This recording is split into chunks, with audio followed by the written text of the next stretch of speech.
सो है एवरीवन, स्वागत है आप सभी का मेरे YouTube channel only horror podcast में। दोस्तों, अगर आप चाहते हैं कि वीडियो में आपका नाम लिया जाए तो अपना और अपने शहर का नाम कमेंट में ज़रूर बताएं और आपके कमेंट के शॉर्ट आउट के साथ आपका नाम और आपके शहर का नाम भी लिया जाएगा। हम वीडियो में कहीं पर भी आपका नाम ले सकते हैं, इसलिए वीडियो को पूरा समय दें और जल्दी जल्दी कमेंट करते रहें। धन्यवाद। तो बढ़ते हैं आज की कहानी की ओर। तंत्रा, एक ऐसा नाम जिसे सुनकर इंसानी रूहें कांप उठती थीं। एक ऐसी शैतानी ताकत जिसने इंसानी दुनिया को नर्क बना दिया था। एक ऐसी शख्सियत जो खौफ का दूसरा नाम था। पर आखिर उस तंत्रा की कहानी क्या थी?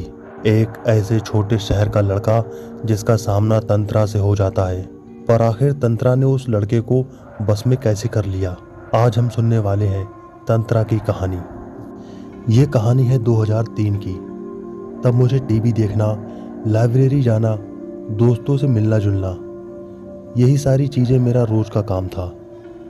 ऐसे में मैं अपने दोस्त से मिलने उसके घर पर गया था। तभी मेरे घर से एक कॉल आता है। मुझे पता चलता है कि मेरे छोटे भाई रमेश की तबीयत अचानक से कुछ ज़्यादा ही खराब हो गई है। मैं तुरंत घर की ओर निकल पड़ता हूँ। घर पहुँचते ही मैंने देखा कि सारे परिवार वाले एक जगह जमा हैं और मेरा छोटा भाई रमेश बहुत ज़ोर ज़ोर से चीख रहा है, जैसे उसे किसी तरीके का बहुत ही भयानक दर्द हो रहा हो। उसकी हालत बिल्कुल भी देखने लायक नहीं थी। 3-4 लोग मिलकर भी उसे सही से संभाल नहीं पा रहे थे। तभी मेरे पिताजी ने कहा, इसे डॉक्टर के पास ले चलते हैं। पर मेरी माँ ने मुझे चुप रहने का इशारा किया। मेरा छोटा भाई रमेश चीख रहा था और वो चीखते चीखते बेहोश हो गया था। रमेश की चीखें अब भयानक होने लगी थीं। कोई उसका सर दबा रहा था तो कोई उसके सीने पर हाथ फिरा रहा था। तभी मेरी नानी ने कहा कि इसे पूजा घर के पास ले चलूं। इतना सुनते ही रमेश और जोर से चीखने लगा। शायद ये बात उसे पसंद नहीं आई थी, इसलिए वो नानी को घूर कर देखने लगा। लेकिन हमें मजबूरन उसे घसीटकर पूजा घर में ले जाना पड़ा और पूजा घर में आते ही वो बहुत जोर जोर से चीखने लगा और उसे संभालना और भी ज़्यादा मुश्किल हो गया था। तभी नानी ने कहा, इसे कुर्सी से बांध दो, और हमने उसे एक कुर्सी से बांध दिया। फिर मेरी नानी ने उससे पूछा कि बता, तू कौन है? ये बात सुनकर रमेश बहुत ही ज़्यादा गुस्सा करने लगा और उसका सर और छाती एकदम भट्टी की तरह तपने लगा। उसे संभालना और भी मुश्किल हो रहा था। तभी मेरी नानी ने फिर से पूछा, बता तू कौन है? इस बार गुस्से से रमेश अपनी दांती पीसने लगा। उसके दांतों की कटकटाहट की आवाज़ मेरे कानों में एक भयानक दर्द की तरह चुभने लगी। उसके बदन की सारी हड्डियां कड़कड़ाने लगी थीं और वो अपनी जीभ को खींच खींच कर बाहर निकालने लगा। मैं तो उसकी जीभ की लंबाई देखकर हैरान रह गया कि भला कोई इंसान अपनी जीभ को इतना बाहर कैसे निकाल सकता है। ये देखकर मैं हैरान हो गया था। मेरी नानी ने फिर से उसी बात को दोहराया, बता तू कौन है और कहाँ से आया है? इस बच्चे ने तेरा क्या बिगाड़ा है? जहां से तू आया है वहीं वापस लौट जा। बदले में तू जो कुछ भी मांगेगा हम तुझे दे देंगे, लेकिन इस बच्चे को छोड़ दे। इतना सुनते ही रमेश ने अपना आपा खो दिया। वो नानी को गालियां देने लगा और दांती पीसने लगा। वो चीखता चिल्लाता और वहीं पर बेहोश हो जाता और उसके होश में आने पर उसको संभालना बहुत ही मुश्किल हो रहा था। मुझसे तो ये सब देखा नहीं गया और मैं बाहर आकर रोने लगा। उस वक्त मैंने हनुमान जी को याद किया और मंदिर में दिया भी जलाया। रोते रोते भगवान से रमेश के ठीक होने के लिए प्रार्थना भी किया और वापस मैं रमेश के पास आ गया। रमेश के चीखने चिल्लाने की वजह से मेरे घर में बहुत भीड़ हो गई थी। पूरे आस पड़ोस के लोग मेरे घर पर आ गए थे और उन सबके सामने भी रमेश बिल्कुल उसी तरह हरकतें कर रहा था।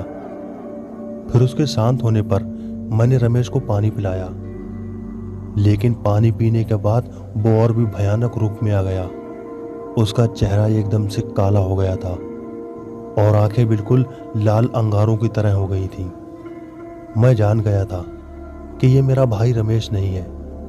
मैं अपने भाई को बहुत अच्छी तरीके से जानता था। वो जानबूझकर कभी भी ऐसी हरकतें नहीं कर सकता था। उसकी आंखें तो देखकर मुझे ऐसा लग रहा था कि जैसे उसकी आंखें अभी फटकर बाहर आ जाएंगी, और उसके पास जाने पर वो हर किसी को काटने या मारने के लिए दौड़ता। तभी मैंने रमेश से पूछा, कौन हो तुम और क्यों हमें परेशान कर रहे हो? तभी रमेश ने बहुत गुस्से में मेरी तरफ देखा। वो देख तो इस तरीके से रहा था कि जैसे अभी मेरी जान ले लेगा, और कुछ देर तक मुझे ऐसे ही घूरता रहा। मैं जान गया कि ये वो रमेश नहीं था, उसकी जगह किसी और ने ले ली थी। मैं जैसे ही उससे ये बात पूछकर हटा तो मैंने देखा कि रमेश की आंखें अंदर ही अंदर गोल गोल घूम रही थीं। ये देखकर मैं बहुत ज़्यादा घबरा गया। मेरी सांसें बहुत तेज हो गई थी। ऐसा नज़ारा मैंने अपने जीवन में पहली बार देखा था। वो चीखना चिल्लाना, दांत कटकटाने की भयानक आवाज़, वो दर्द में कराहना, हड्डियों का एक साथ से चटकना, ये सब कुछ मनहूसियत में बदल चुका था। फिर रमेश ने एक लंबी सांस खींची और छोड़ी। उसकी सांस की दुर्गंध इतनी गंदी थी कि सब लोग अपना मुंह ढककर घर से बाहर भागने लगे, और वो पागलों की तरह हंसने लगा। और वापस अंदर जाने पर रमेश फिर से लोगों को घूरने लगा। हमने फिर से रमेश से पूछा कि तुम कौन हो, क्यों नहीं बता रहे हो अपनी सच्चाई? तभी रमेश एक औरत की आवाज़ में बोला, मैं सोडाल की हूँ, मैं तंत्रा हूँ। इसने मुझे अपने अंदर जगह दी है, मैं इसे नहीं छोड़ूंगी, इसे मैं अपने साथ ले जाऊंगी। और ये बोलकर रमेश जोर जोर से औरत की आवाज़ में हंसने लगा। फिर मैंने कहा कि तुम जो कुछ भी मांगोगी हम तुम्हें दे देंगे, बस तुम मेरे भाई को छोड़कर चली जाओ।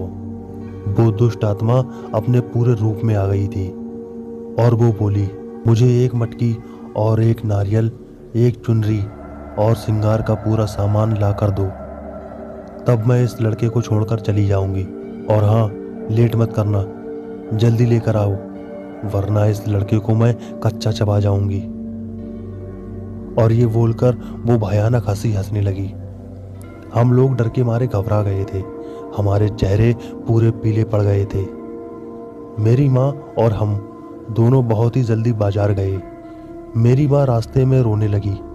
फिर मैंने कैसे भी हिम्मत देकर अपनी माँ को समझाया, कुछ नहीं होगा माँ, मेरा भाई वापस लौट आएगा, बस हम जल्दी से ये सारा सामान खरीद कर उस चुड़ैल को दे दें। और कुछ ही देर में हम सामान खरीद कर घर पहुंच गए और उस चुड़ैल के सामने मैंने सारा सामान रख दिया। तभी वो चुड़ैल जो रमेश के अंदर थी वो उठकर खड़ी हो गई और सारे सामान को पागलों की तरह देखने लगी, जैसे उसने बरसों के बाद इतना सारा सामान पाया था। और वो इतनी खुश हो गई थी कि वो जोर जोर से हंसने लगी। फिर हमने उससे बोला कि जैसा तुमने कहा था हमने सारा सामान लाकर तुम्हें दे दिया है, अब तुम इस लड़के को छोड़कर चली जाओ और दोबारा कभी भी लौटकर मत आना। तब वो चुड़ैल अपने साथ सारे सामान को ले गई और रमेश को हमेशा हमेशा के लिए छोड़ दिया। रमेश तभी अचानक वहां पर बेहोश होकर गिर जाता है। फिर हम लोग रमेश को उठाकर होश में लाते हैं। रमेश की हालत काफ़ी नाजुक थी, इसलिए उस दिन हमने रमेश से कोई सवाल जवाब नहीं किया कि उस चुड़ैल ने रमेश को कहाँ पर पकड़ा था। इस हादसे के 3 दिन बाद जब रमेश थोड़ा तंदुरुस्त हो गया तो हमने रमेश से पूछा कि उस चुड़ैल ने तुम्हें कहाँ पर पकड़ा था और कैसे पकड़ा था।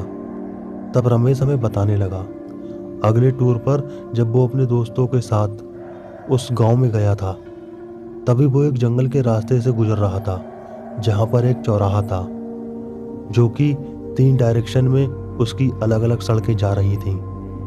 मैं उस चौराहे से रात के टाइम पर गुजर रहा था। वहां पर किसी ने एक नारियल और एक चुनरी और बहुत सारे सामान फेंका हुआ था। इस सामान को मैंने बस अपने पैर से मार दिया था। तभी उस दिन से मुझे कुछ अजीब अजीब सा लगने लगा था। और मैं जब टूर से घर लौट कर आया तो मेरी ये हालत हो गई। खैर, जब से मेरे भाई की तबीयत ठीक हुई थी उस दिन से आज तक मेरा भाई बिल्कुल ठीक है। और आपसे भी मैं यही कहना चाहूँगा कि अगर आपको रास्ते में कोई ऐसी चीज़ पड़ी दिखती है तो उससे दूर हटकर ही गुजर जाएं।